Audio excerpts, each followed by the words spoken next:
샬롬, 이동춘 목사입니다. 오늘도 여러분의 삶이 주님의 평안으로 가득하시길 기원하며 하나님의 말씀을 나누겠습니다.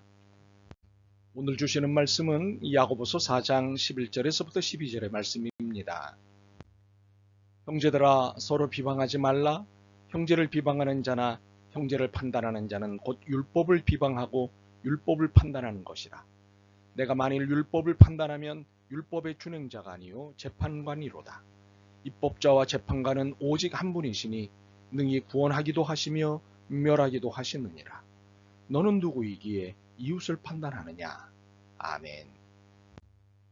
야고보서 4장 11절과 12절 말씀을 본문으로 판단보다는 격려를 이라는 제목으로 말씀을 나누도록 하겠습니다. 성경이 우리에게 수없이 강조하시는 말씀이 있습니다. 남을 판단하지 말라입니다. 이를 예수님이 강조하셨고 뒤를 이어 바울과 야고보가 강조하였습니다. 예수님은 마태복음 7장과 누가복음 6장에서, 바울은 로마서 14장에서, 야고보는 오늘 본문에서 각각 남을 판단하지 말 것에 대해 말씀하십니다. 그렇다면 우리는 왜 남을 판단하지 말아야 할까요? 첫째, 판단의 주권이 하나님께 있기 때문입니다. 본문 12절은 아주 분명하게 선언하고 있습니다. 입법자와 재판관은 오직 한 분이신데 그분이 하나님이십니다. 그러므로 누가 감히 이웃을 판단할 수 있느냐 하는 것입니다. 그렇습니다. 그리스도인인 우리의 이웃 판단의 근거는 11절에 표현한 대로 율법, 즉 하나님의 말씀이 있습니다. 이것은 세상법의 기준에 의해서 판단하는 것이 아닙니다. 하나님의 법에 의해 판단하는 것이죠. 물론 우리가 세상법을 무시하거나 거부하려는 것이 아닙니다. 우리의 절대 기준은 세상의 법이 아니라 하나님의 법이기 때문입니다. 그래서 바울은 고린도 교인들에게 어찌 교회와 교인들의 문제를 하나님의 법 앞에서 해결하지 않고 세상 법정으로 가지고 갔느냐고 호되게 야단을 쳤던 것입니다. 그러므로 우리가 이웃을 판단할 때는 하나님의 법인 말씀에 의해 판단해야 합니다. 그런데 이 판단이 옳은지의 여부는 내가 결정하는 것이 아니라 하나님이 결정하시는 권한입니다. 하나님이 입법자요, 재판관이시기 때문입니다. 분명히 나도 판단을 할 수 있습니다. 옳고 그름에 대해 말할 수 있습니다. 그러나 나의 판단에 대한 최종 판결권이 하나님께 있다는 것입니다. 예를 들면 나는 검사나 변호사일 수 있지만 판사는 아니라는 것입니다. 최종 판결권은 판사가 갖고 있듯이 하나님은 우리 판단의 최종권자이십니다. 이에 따른 우리의 역할은 11절의 표현처럼 율법 준행자일 뿐입니다. 둘째, 판단을 하기에는 우리의 한계가 분명히 노출되어 있기 때문입니다. 판단이란 내가 다른 사람보다 우월한 위치에 있어야 하는데 우리는 서로에 대해 그러하지 못합니다. 그 이유는 우리 안에 죄가 있기 때문입니다. 죄가 있는 한 어느 누구도 완전할 수 없고 자유로울 수도 없습니다. 불완전하고 부자유스러운 실존만 있을 뿐입니다. 그러니 같은 죄인끼리 무슨 비판과 판단을 할 수 있겠습니까? 교도소에 갇혀 있으면서 다른 사람의 죄를 지적하는 것만큼 모순된 것은 없습니다. 교도소에 있으면서 인권위원회에 교도관들의 태도에 대해 가장 많이 고발한 사람이 있답니다. 물론 죄수도 인권이 있습니다.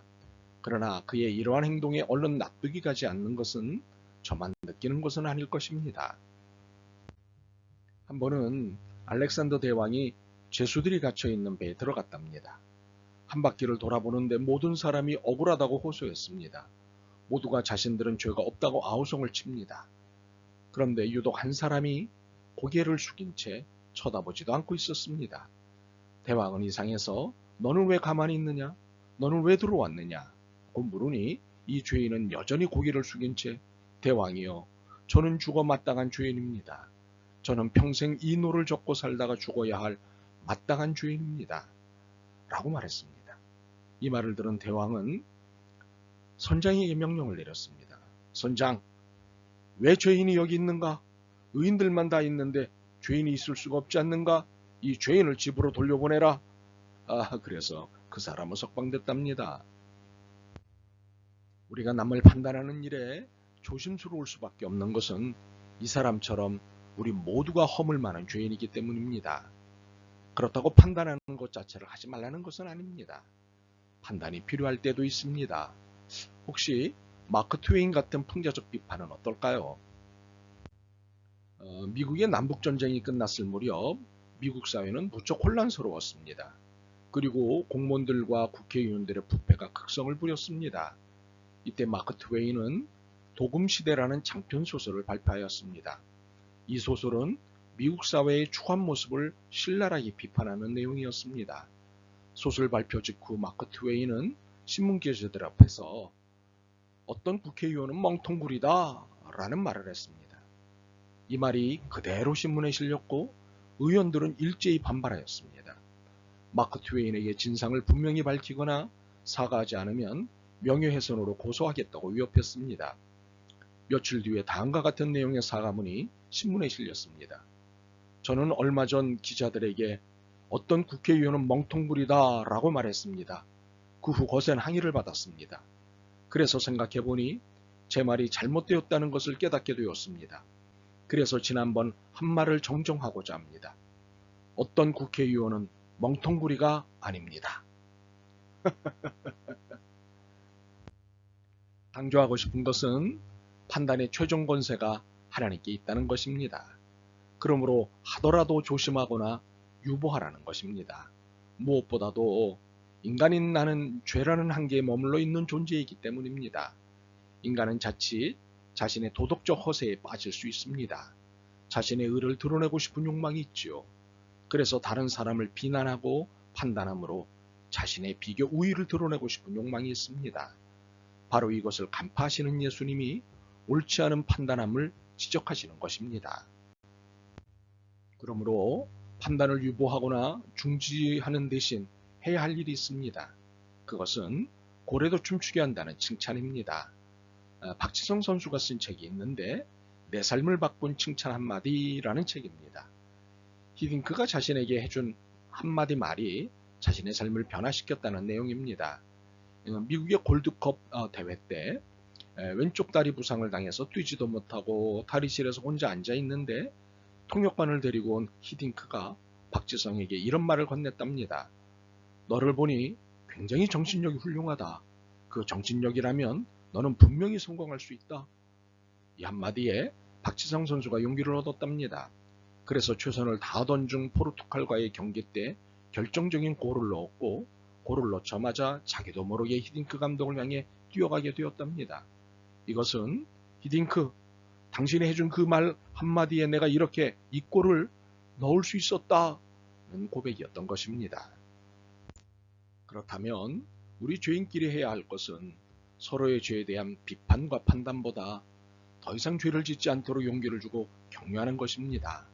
너는 바르게 살 수 있는 사람이라고 용기를 주고 칭찬을 해주는 것입니다. 이것은 특히 우리 그리스도인이 할 수 있는 일, 해야 할 일입니다. 아멘. 주님, 상대방보다 나은 것이 없음에도 비판과 판단을 밥 먹듯 했습니다. 죄 가운데 한계를 가진 자로서 이러한 방자한 태도에 취했음을 용서하옵소서. 이제는 비판 대신 격려를, 판단 대신 칭찬을 건네는 믿음의 사람이게 하옵소서. 예수 그리스도의 이름으로 기도드립니다. 아멘. 오늘도 여러분의 믿음과 삶을 응원합니다. 사랑합니다.